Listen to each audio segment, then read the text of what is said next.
Yes, I've tried a lot of foods that many people would consider to be unusual. And I'm going to do a roundup of online stores that sell foods that you're unlikely to find at your local grocery store. But I thought first it'd be fun to talk about how I got to be such an adventurous eater. My exposure to a wide diversity of foods and flavors started very young. I grew up in poverty, and a lot of the foods that we ate were foods we grew ourselves or foraged. I lived close to the ocean, so we fished and foraged for shellfish, and my uncle hunted and would bring us wild game. Now, while we were poor, most of our extended family wasn't. And my grandparents loved to treat us to restaurant meals, always exploring new cultural cuisines. But they particularly loved various Chinese cuisines and took great pride in always ordering the most traditional dishes. And my uncles, who, let's face it, were kind of bullies, had this game where they would dare all of the kids to eat the most unusual, like intimidating food. So let's say we ordered a whole fish, it became a badge of honor to be the kid who wanted to eat the fish eyeball.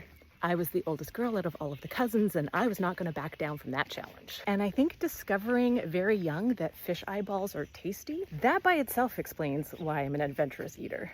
Like, once you know fish eyeballs are tasty, like, crickets are no big deal. But add on top of that, my love of foraging and gardening has continued as an adult. And I've lived in 4 different regions of North America, so the foraging is completely different. The foods I can grow in my garden are different. The ethnic grocery stores I live close to are different. And so I find myself leaning into novelty, wanting to learn to identify that new mushroom, grow that new vegetable I've never lived in the right zone to grow before, or try that new fruit or vegetable at the ethnic market or even the grocery store that I've never seen before.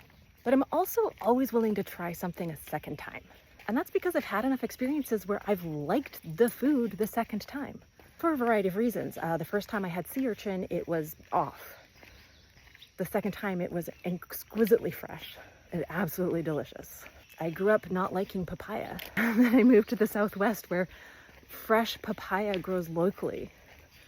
And it's a completely different fruit. There, it was my favorite fruit. And I've just become the person that if I see something in the grocery store that I've never had before, well, of course I'm gonna get it.